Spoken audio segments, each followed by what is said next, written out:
treaty of areas beyond national jurisdiction, also referred to as the High Seas Treaty.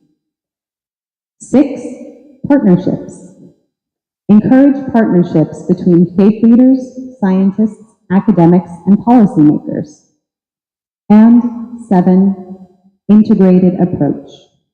Advocate for a more holistic and integrated approach to environmental issues, aligning efforts across UNFCCC, CBD, plastics, and land degradation desertification initiatives. Together, we commit to these principles and actions, guided by our faith and spiritual traditions, to ensure a healthy, sustainable, and thriving ocean in the web of life for future generations. Thus concludes the declaration.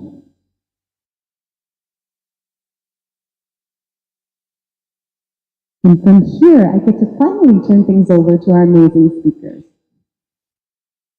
And we'll just head down the table from where we're sitting, from where I'm sitting. Our first speaker is Pedro Walpole.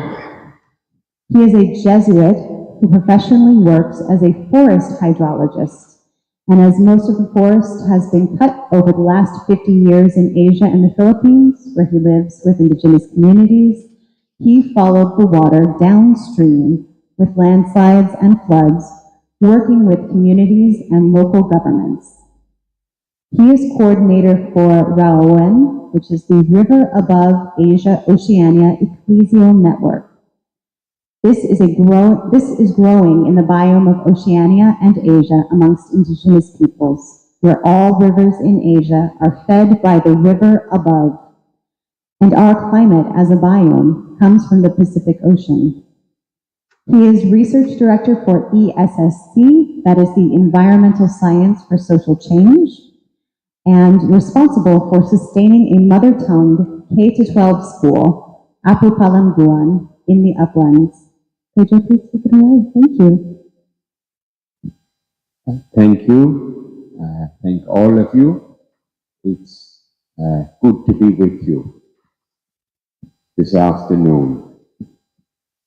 I have been asked briefly to put what sometimes are different worlds together.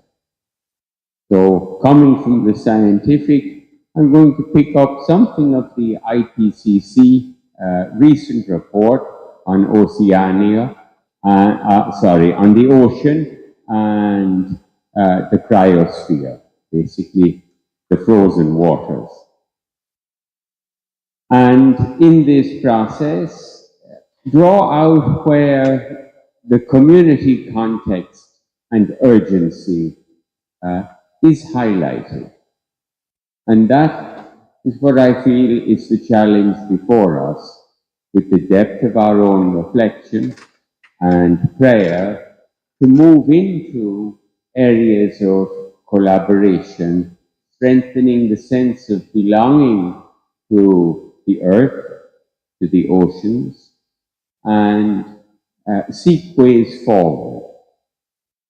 So my focus, given where I am for nearly the last 50 years, is really Oceania and Asia, and the challenge for us there to connect with this science and make it an occasion for local faith participation, seeking action, so that local communities can better understand how they are impacted and where to seek responses. I also mentioned the efforts of ecclesial networks in the south, like REP of the Amazon. RAON is an effort for communities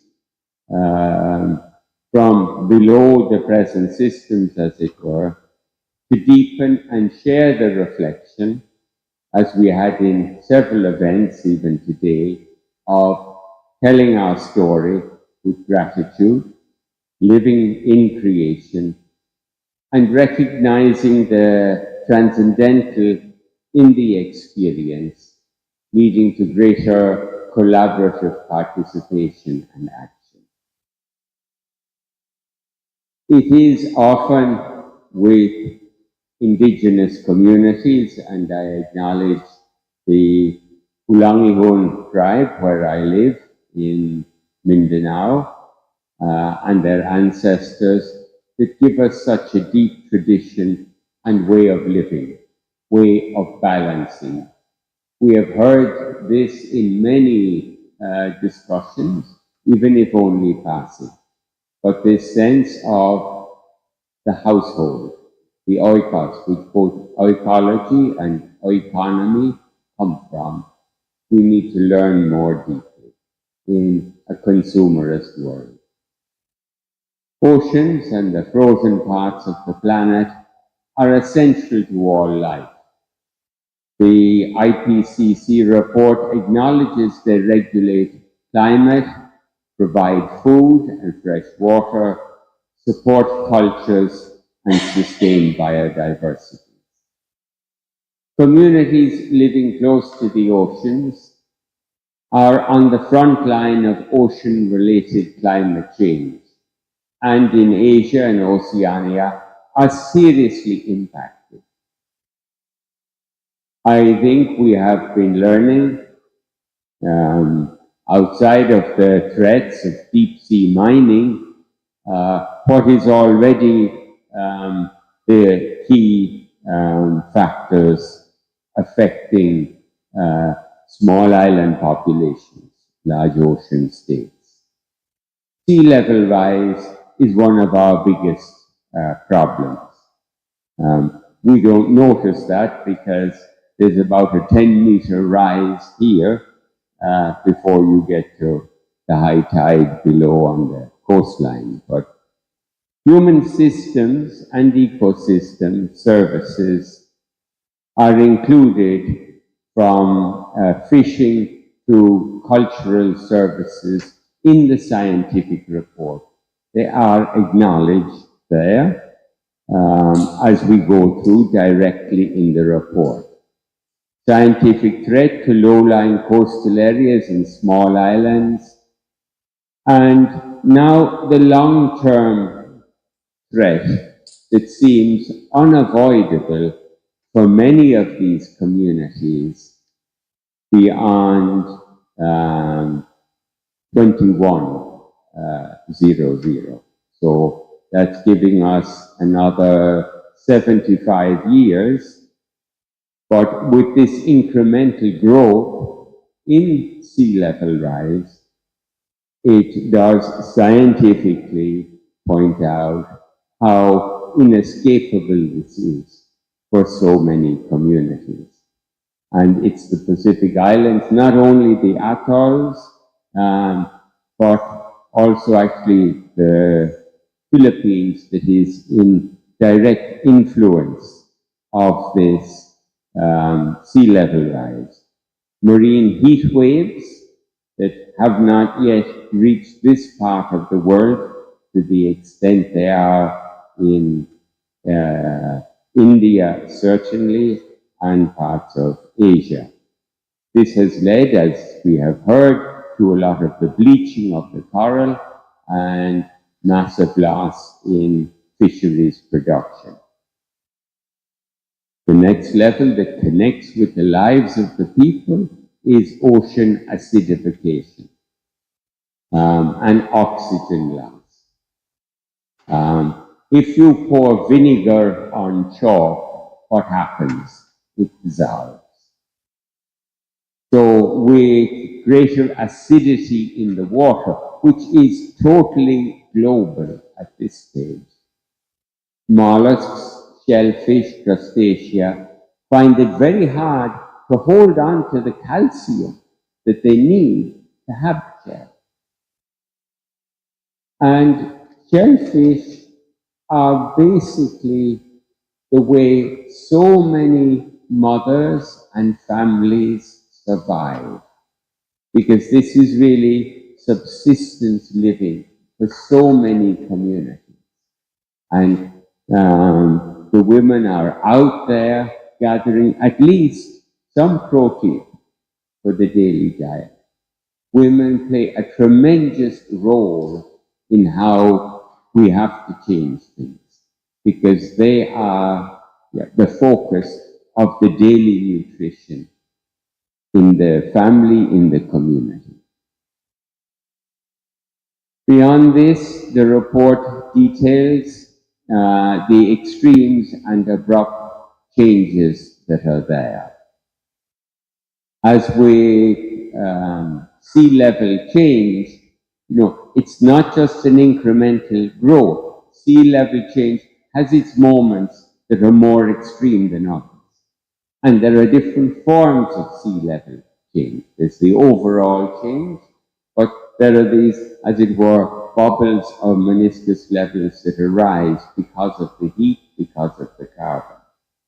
Now, when we look at the abrupt changes, we've got cyclones, otherwise called typhoons, monsoon shifts. And we also have the extremes in between of the droughts, affecting much of the harvest, both on land and in the sea. So the implications for communities and humanitarian action, for which there must be greater humanitarian action. One is this vulnerability of coastal communities, the high exposure of the poor and marginalized groups, including vast numbers of indigenous peoples and fisherfolk, small island populations. The challenge is really the actions needed and the limits at the local level as to what people can actually do.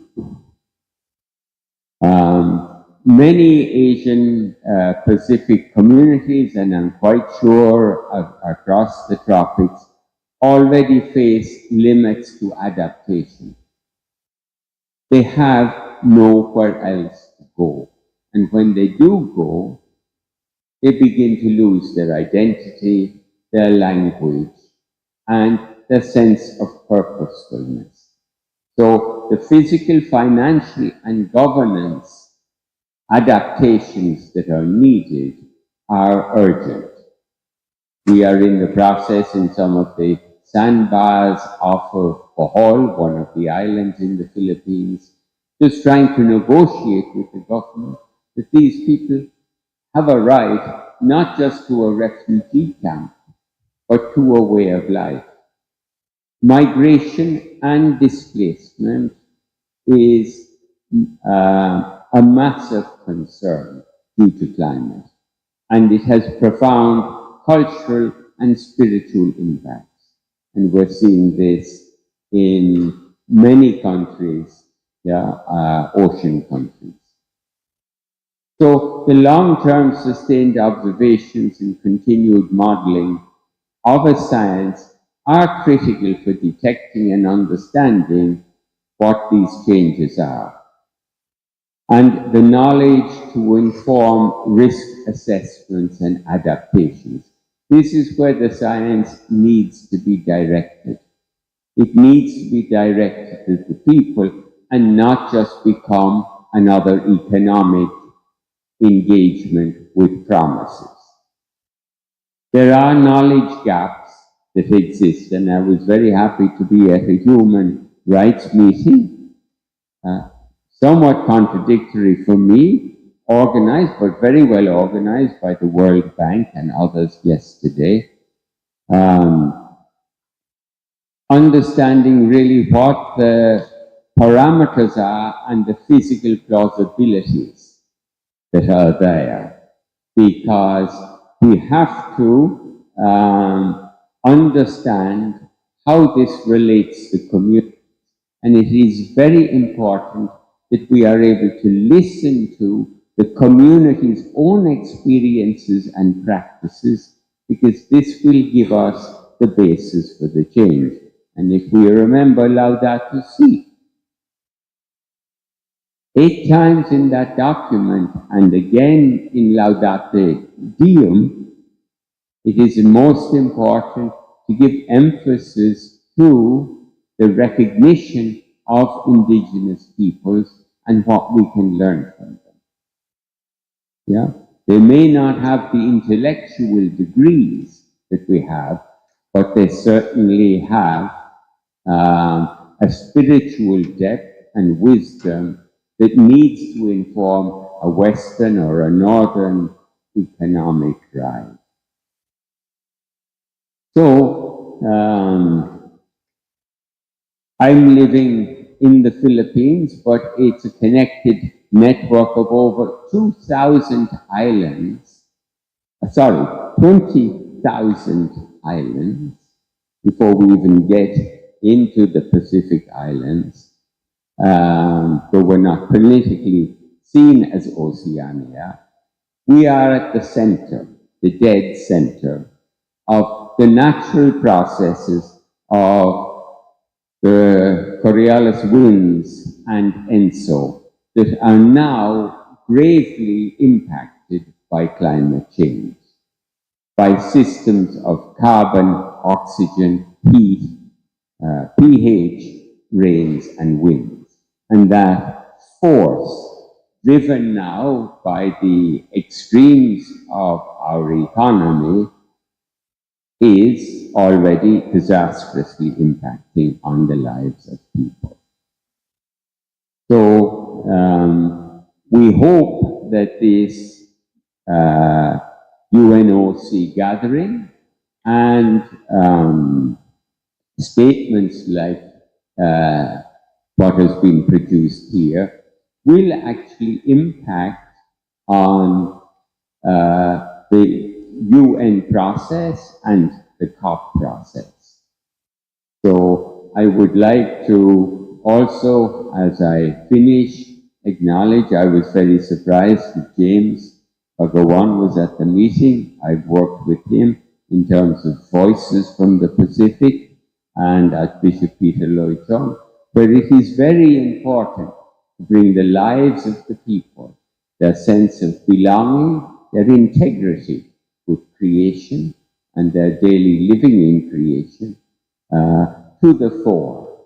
This is the only humble force and witness we have are the lives of people and the integral life of where we belong in creation. So thank you.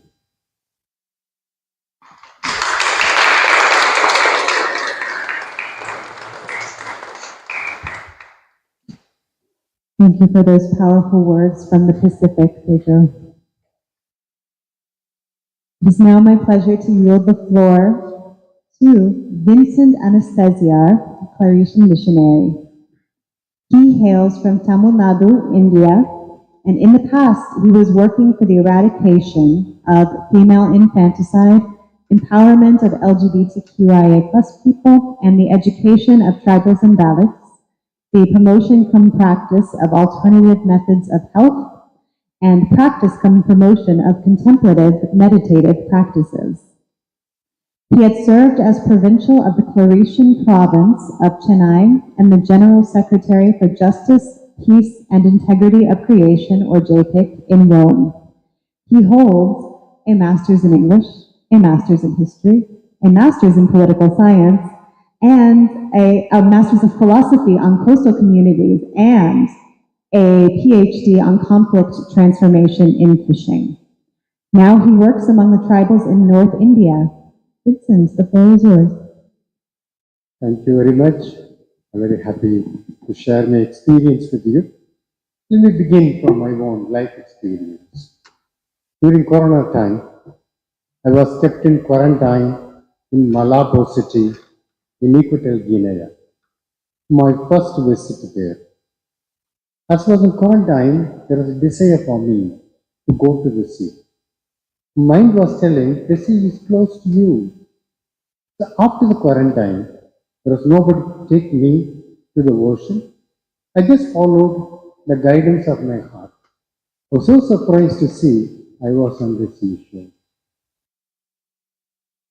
That this type of connection to the sea is in many of us. In many of us. It's because we are the sea. We are the ocean. There is a book called The Universe Story by Brian Swimme and Thomas Berry. And according to this, the first living cell began in the ocean. It's known as a prokaryote, 400 billion years before. And afterwards, after 3.5 billion years afterwards, it came to the earth. So we are all formed of that cell that had its beginning in the ocean. And that is one of the reasons why we have attraction towards the ocean. According to the atomic study, when Enrico Fermi in 1942 did the atom detonation, split the atom, was so surprised to see inside the atom there was liquid nucleus. It came from the sea, the part of the sea is inlet. And into that there is electron and neutron and electron and proton. That means the atom out of which we are made has a share in the ocean. In the Bible also we see the first time it was life in the sea that was created. There was water.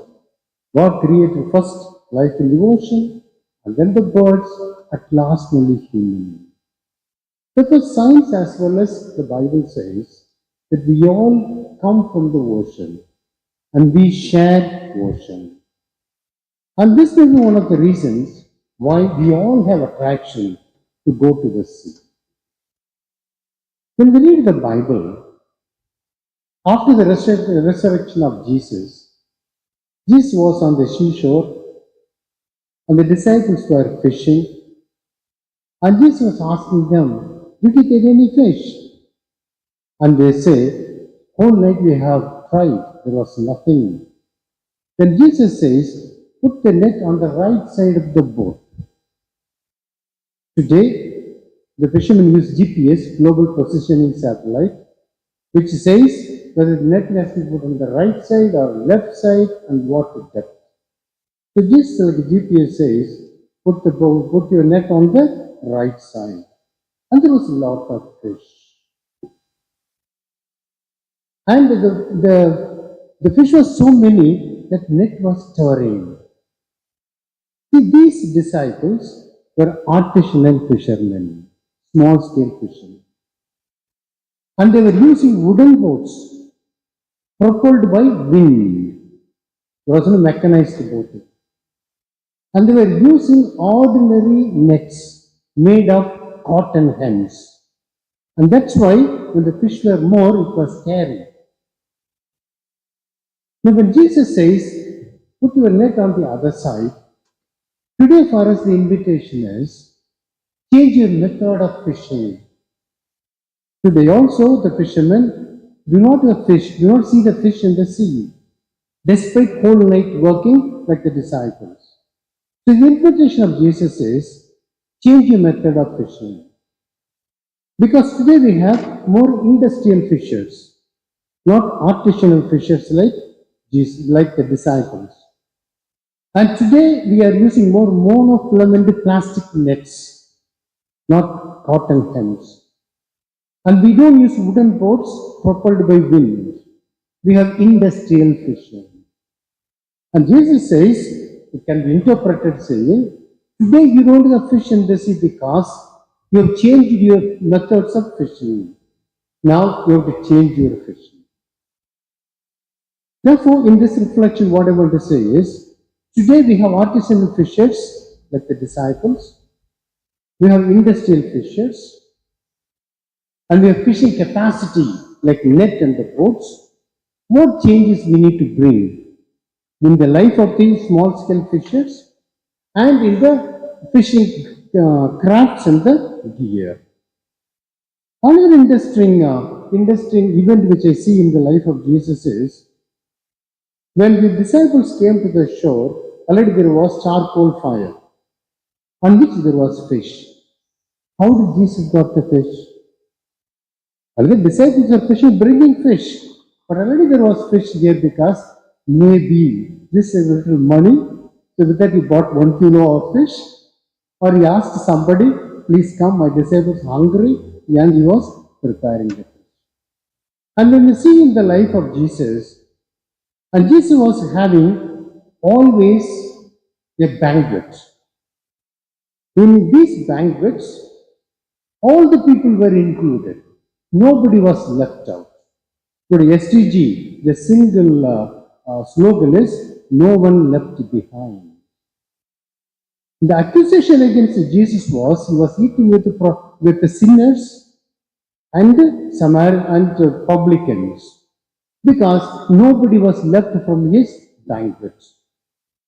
So it was all inclusive, nobody left behind. And in that banquet, there was a fish and bread. And when we see the gospel accounts, after eating this fish and bread, always there was surplus. The magic is the bread available, the fish available was distributed among the people. There was distributive justice. So when we follow the distributive justice with the fishery resources, it means that there will be surplus fish. And today we are so craving, so profit oriented, our fishing methods are so destructive. As a result, we don't have enough fish. Therefore, enough resources are there, but there is no distributive justice. In the banquets of Jesus, only in one banquet there was no fish. Can you tell me that? Which banquet? Last Supper. Except that in all the banquets there was fish. I wish that this fish bread become holy mass for us so we can get everyday fish. But only in the Last Supper there was bread and wine, and that becomes Eucharistic, the daily Eucharist. But the meetings like UNAT 3, United Nations Ocean Conference 3, invites the Christians occasionally have Galilean banquet apart from the daily Eucharist.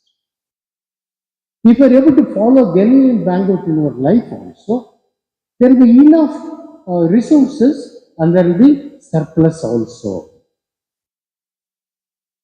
Though we have seen at the beginning of my sharing that the life moved from the ocean to the land. But today, as Pedro was sharing, as we read in the faith ocean declaration, death is moving to the ocean because of pollutions and all that. Now we need to protect the small scale fishes and we have to regulate the fishing craft and the gear or fishing capacity. And this is very, very urgent. We read in the Bible, John the Baptist says, convert immediately, the ox is laid on the roads. Similarly, in the book which I told you, the story of the universe, which says, the scientific story, which says, already on the planet Earth, the other day, John was sharing with us, 5 times there was near extinction of all life.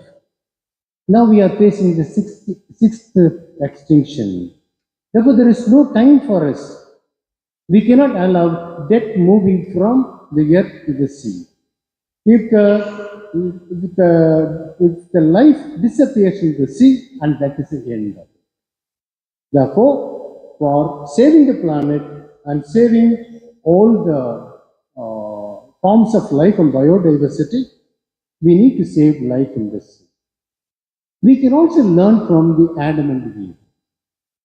The Garden of Eden was an intergenerational property. Intergenerational.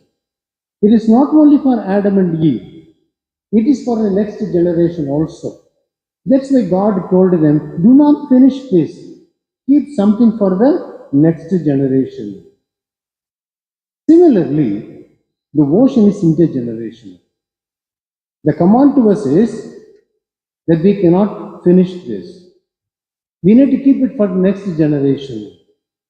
If we finish it, God will not come to put us out.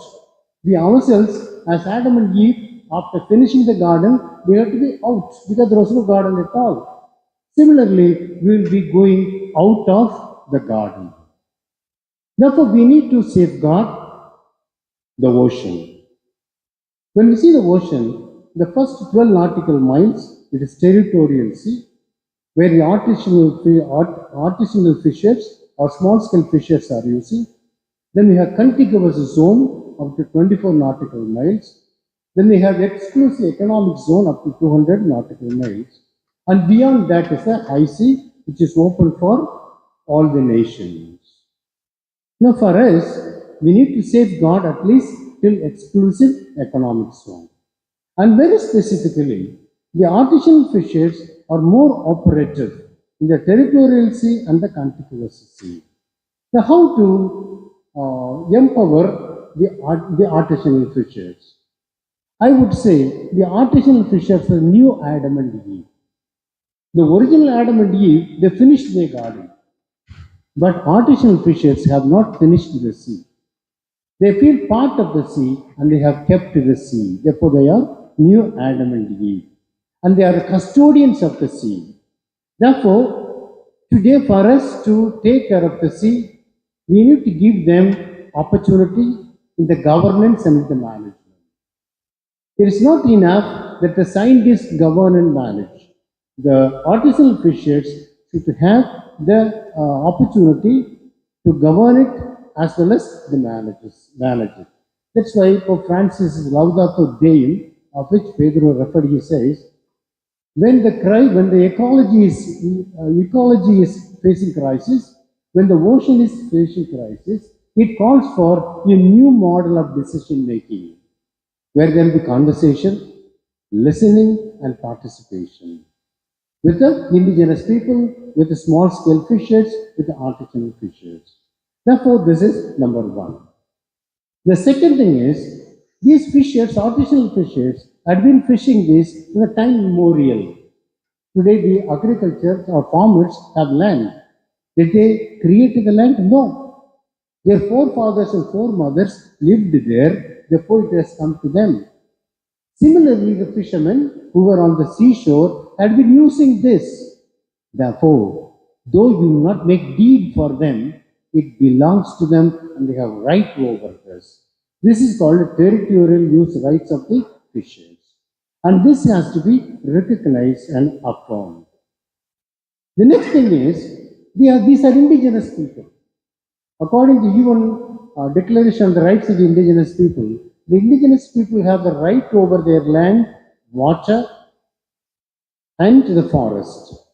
Similarly, the small scale fishers, artisanal fishers, should be declared as indigenous people so that without their consent, no government can do any experiment or development on the sea and the sea related projects.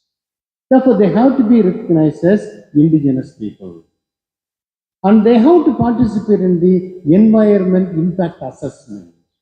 When a project is started, EIA is done.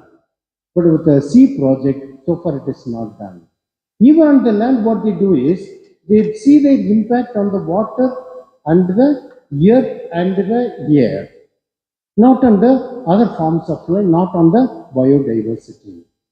So when a project is done on the sea, there has to be EIA assessment in which the indigenous fishermen has to participate in it and they should know the result of it. The next thing is they have traditional knowledge, as Pedro was sharing. They have traditional knowledge. And today the scientists say we have knowledge about 26% of the ocean bed. But I would say the artisanal fishers have complete comprehension of the ocean bed. It doesn't mean that they know the entire the land, but rather how the ocean is functioning, they can easily comprehend. And this knowledge has to be used. And this knowledge has to be promoted and preserved and recognized also. When I was small, I remember going with the daddy to the seashore. My dad would just look at from where the wind is coming. He will touch the water. What is the warmth of the water? And then he would say from where the water is moving. And with that, he would tell the fishermen, go towards this direction and so much of distance and lay your net. That was their GPS. But now, with the use of GPS, we are lost that knowledge. Therefore, the individual knowledge has to be sustained. And coming to the fishing capacity, that is gear and the net, as I told you, the disciples were using, and we need to have responsible gear in the nets. According to the Code of Conduct of Responsible Fisheries, the destructive nets like bottom trawling, purse seines, pair seines, these have to be banned. And there are also nets which do not even leave out small fish. They take everything. Every fish has got a right to litter at least once. And with giving chance to them, they are bringing it. And that is one of the reasons why the fish stocks are lost. And then in the territorial waters, that is up to 12 nautical miles, there should not be mechanized fishing. No mechanized boat should enter there. Only the artificial fishermen should fish there. And as I told you already, today we are using monofilament plastic nets. When they are lost in the sea, as already we have heard, there is ghost fishing. There is fish goes and get caught in that net. It is of no one's use and the fish die. So we cannot ban today monofilament net. But at least we should see that ghost fishing is eliminated. And the size of the mesh of the net has to be regulated. We cannot make small net, that means small fish will come. The normal fish mesh size is 40 millimeter to 50 millimeter, so that the small fish go away. Also today, the government is introducing certain livelihood measures for the fishermen. Since there is no fish in the sea, they introduce livelihood measures like mariculture. Mariculture means they have an enclosed area in the sea in which the fish is put there. Even alien fish is put there, which is not environmentally good, which is not marine friendly, because they litter there. And with this alien fish, when they escape from the net outside, they mate with the other fish, strange species are coming. Therefore, this should not be allowed, and if they are allowing it, care should be taken. Another thing, sea ranging. Sea ranging means since there is no fish in the ocean, you bring a small fish from outside, put it inside. We can do sea ranging, but we cannot do with a strange species. It has to be the species from the same ocean, not alien fish. And then there are also brackish water fish farms. Brackish water fish farm means along the seashore you make a pond, take the water from the ocean and cultivate fish there. And for cultivation, they use chemicals, urea, chemicals they use. And after catching the fish from there, they leave the water in the ocean. And this contaminates the ocean. For ocean acidification, this is one of the main causes. Also, while harvesting the fish, they should keep in mind the maximum sustainable yield. That means how much maximum annually the sea can give. And accordingly, they have to catch it. Now, this is what they say. They make a lot of boats and they send into the sea. And they have not made maximum sustainable yield. Therefore, they don't know totally how much they can catch. So, this is one of the reasons why the fish species are disappearing. Another things we need to tackle is illegal, unregulated, unreported fishing. They simply catch without license. So it's illegal fishing. This has to be also resorted. Another thing is already said in the Paper Declaration, there has been moratorium on the seabed mining.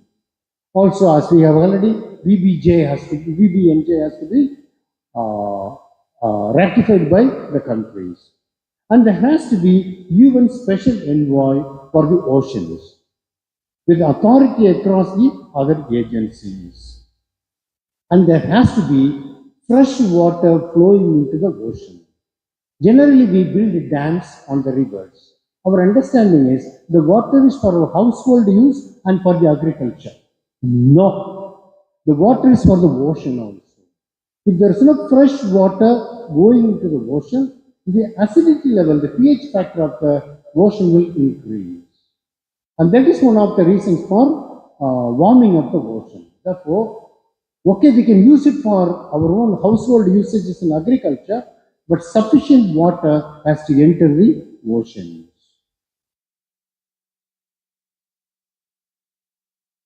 And these oceans, the sufferings of the ocean, due to the ocean, pollution and all that, affect the small island nations and the artisanal fishes. When we deal with the environmental crisis, we say there is loss and damage. Similarly, there has to be loss and damage for small scale fishes and for the island oceans because they suffer for the sins and crimes which they have not committed.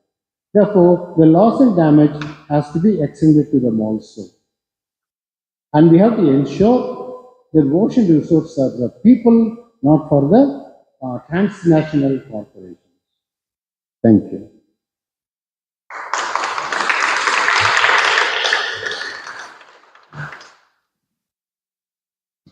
For the people and not the corporations. Thank you, Vincent. Now it is my pleasure to introduce Valerian Bernard. She is a meditation teacher, and she represents the Brahma Kumaris at the UN in Geneva and at the UNFCCC conferences. Those are the climate COPs. She is the co-chair of the Interfaith Liaison Committee with the UNFCCC and a co-founder of the Geneva Interfaith Forum on Climate Change, Environment, and Human Rights, a group of faith-based NGOs reaffirming the importance of ethics and the responsibility to care for the earth and human rights and address climate change and its impacts. Since 1992, Valerian has also produced radio programs on the theme of culture of peace and spiritual awareness and has created many meditations on serving nature. Valerian, over to you. Thanks a lot, Blair. Can you hear me? Yes? Okay, so it's an honor and a pleasure to be here. Greetings of peace to all my brothers and sisters in this Holy Trinity Church.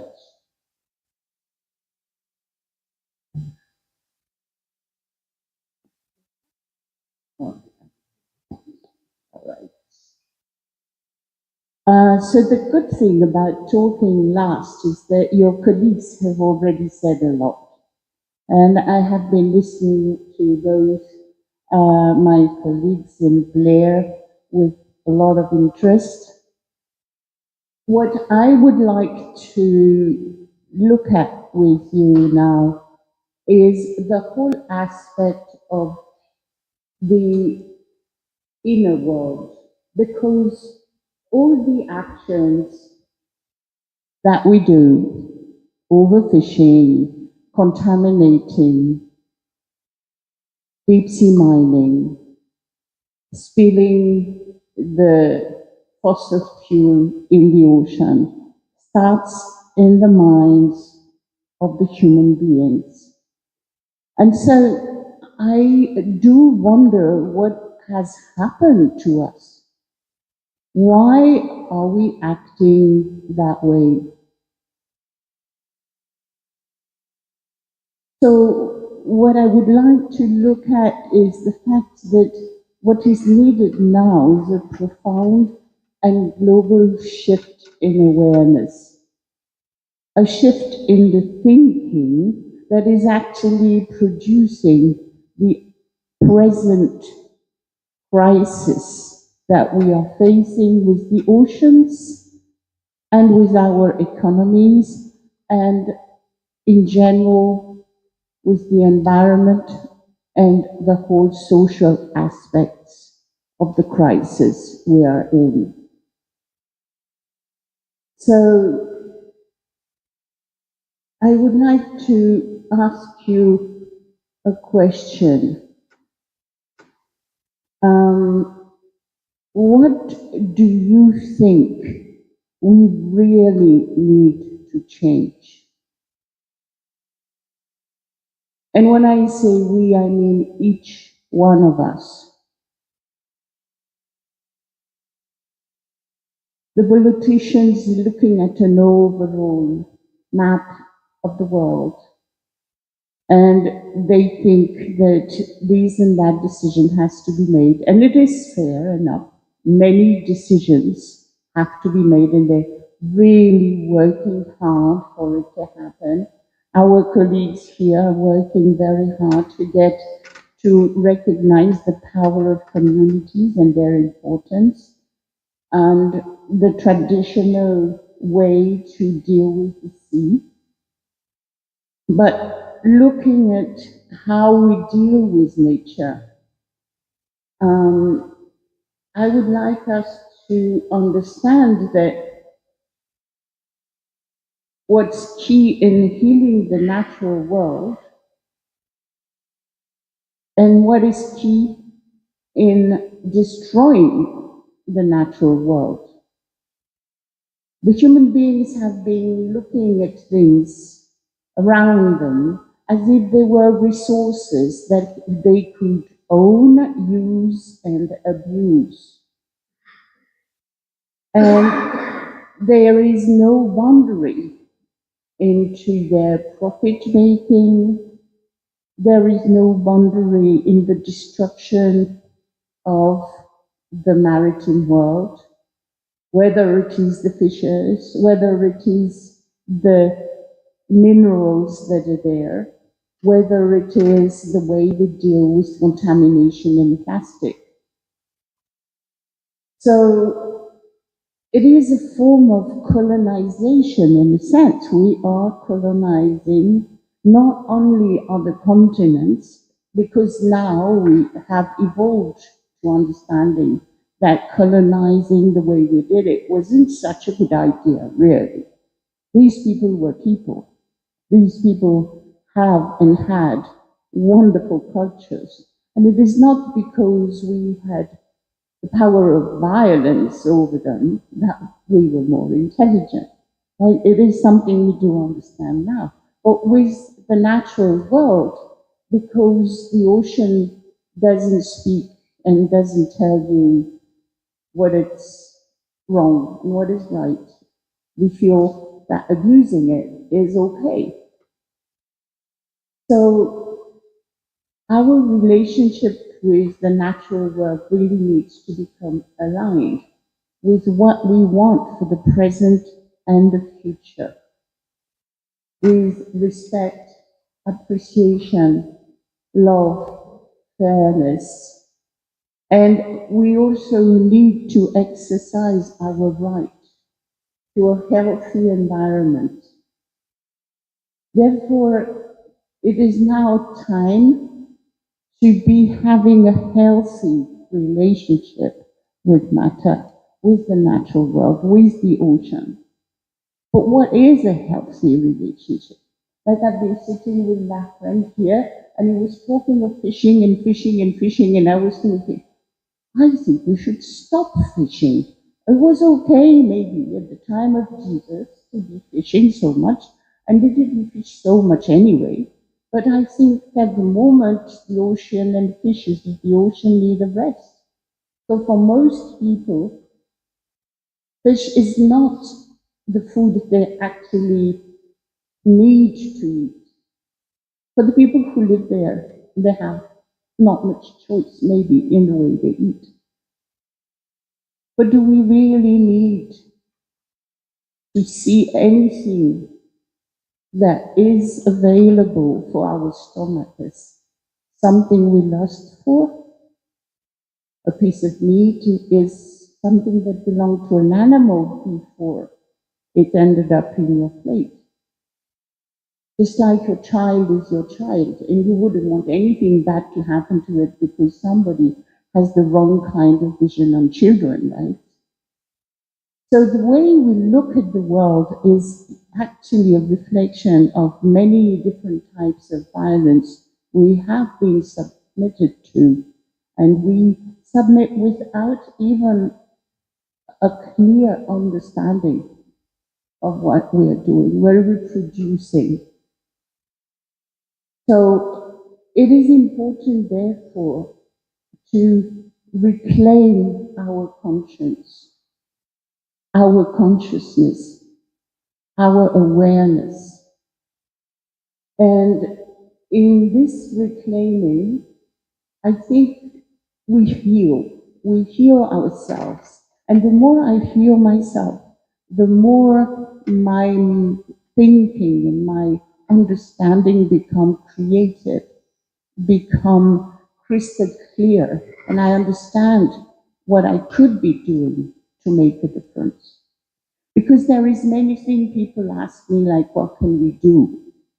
But there is many things that we can stop doing. This is two different ways to do things. So the change we dream of won't happen by chance. We need to be starting the conversations now from within and bring these conversations in school, within communities, at work, among the different stakeholders. Life on earth is not about profit. It is about sustaining, creating connections, and healthy relationships. Humanity's survival depends on the different resources our planet endlessly offers. And what kind of resources do we offer our planet? And that's where spirituality for me is a very deep understanding of what it is we have in our hearts and our minds that we can extend, we can give. That's where in our heart and mind and spirit, that is the bed, the beginning of peace, of love, of gentleness, of caring. And that is the things that we can share with our beloved ocean and natural world.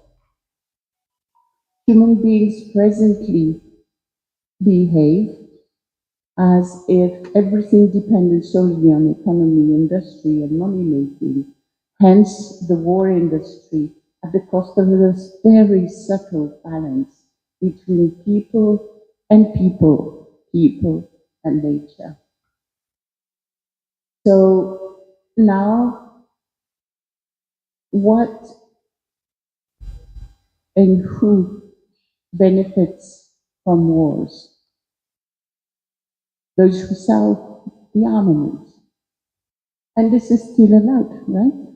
Last time I looked, this is actually what creates a humongous amongst the contamination. You look at what is happening in Gaza and the quantity of pollution that happened in Iraq and all these places like Afghanistan. And this is not counted for. So we believe the Brahma Kumaris in the sanctity of earth and oceans, and we see them as living systems. And this leads to a deeper comprehension of the climate crisis, the ocean degradation, and the biodiversity loss. The ocean is powerful. It is a majestic source of biodiversity and a key regulator of Earth's balance. Yet its importance is still not fully acknowledged or understood. Raising awareness about our interconnectedness with the boundless ocean fosters a transformative change in attitude. It leads to a deeper relationship with Mother Nature and a greater compassion for one another. By respecting the ocean and all those who live in the ocean and all the elements of nature, we can free ourselves from the inner drivers of destruction, to name them greed, exploitation, and short-term thinking, and embrace a broader attitude and a compassionate and generous vision. We affirm that real lasting change starts with the individual, with a change of minds and hearts. By viewing ourselves and our relationship with the earth from a wider perspective and an inclusive perspective, we can make the lifestyle and the policy changes that nature now demands of us. So thank you very much for listening. You must be tired of listening. I'll give the word back to Claire.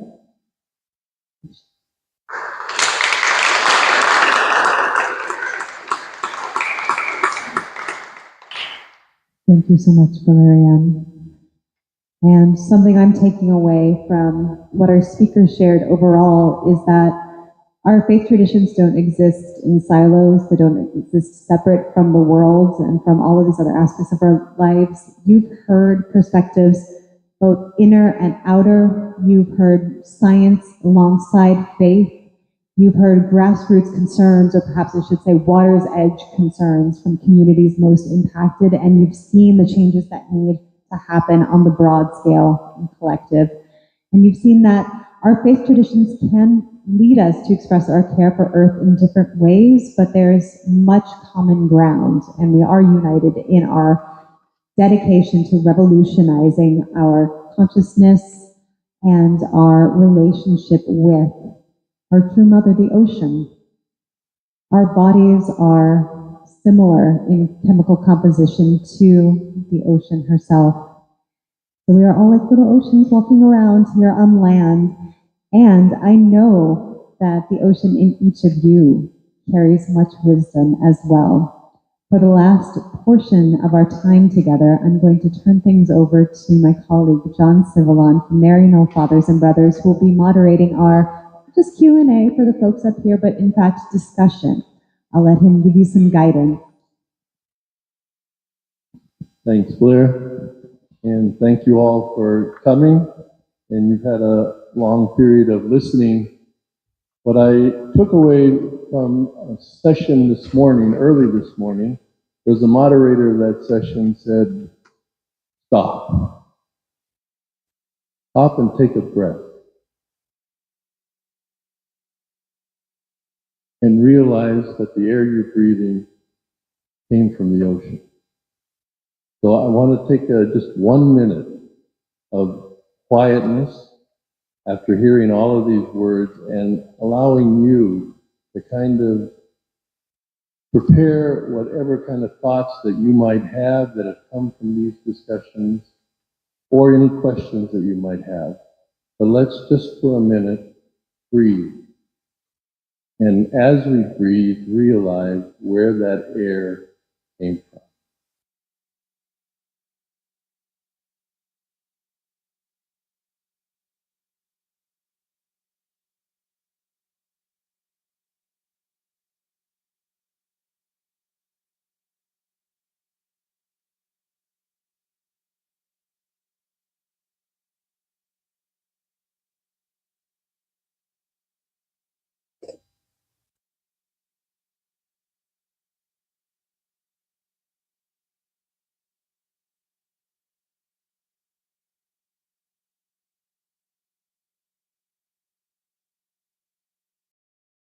One that I Mike, and we're going to start quickly here.